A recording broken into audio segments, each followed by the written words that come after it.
જિલ્લાનું ભીમરાડ ગામ જે ઐતિહાસિક દાંડી કૂચનું સાક્ષી બન્યું છે। દાંડી યાત્રા દરમિયાન મહાત્મા ગાંધીએ ભીમરાડ ગામમાં સભા સંબોધી હતી। ગામમાં 30 જાન્યુઆરીએ કોંગ્રેસ પરિસંવાદ અને સેમિનાર યોજશે।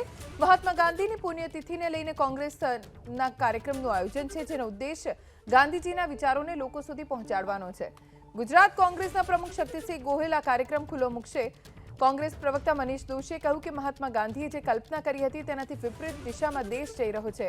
અસમાનતા વધી છે, સમાજ વચ્ચે ખાઈ વધી છે, જેને લઈ ગાંધીજીના વિચાર લોકો સુધી પહોંચાડવા રાજ્યના 4 ઝોનમાં ગાંધી વિચાર વિમર્શ કાર્યક્રમ યોજાશે। સાથોસાથ આ કાર્યક્રમનો હેતુ વિચાર વિમર્શ બેઠક થાય કે 1-2 દિવસ પૂરતું થાય એવું નથી। આજથી સવારના સમયની અંદર સુરત શહેર કોંગ્રેસ સમિતિ અને સેવાદળ દ્વારા સરસ મજાનું અમારા સાથીઓ દ્વારા આજે પ્રભાત ફેરી કરવામાં આવી।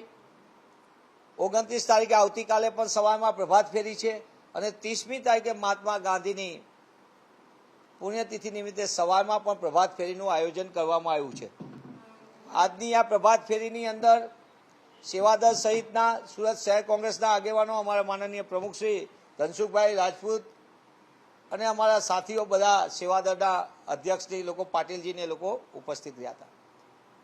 હું ફરીથી પુનઃ આપ સૌનો આભાર વ્યક્ત કરું છું કે આપ ટૂંકી નોટિસની અંદર આવ્યા અને મહાત્મા ગાંધીના વિચારને આપના માધ્યમથી પણ વધુ લોકો સુધી પહોંચે એવી અપેક્ષા સાથે વિનંતી કરું છું।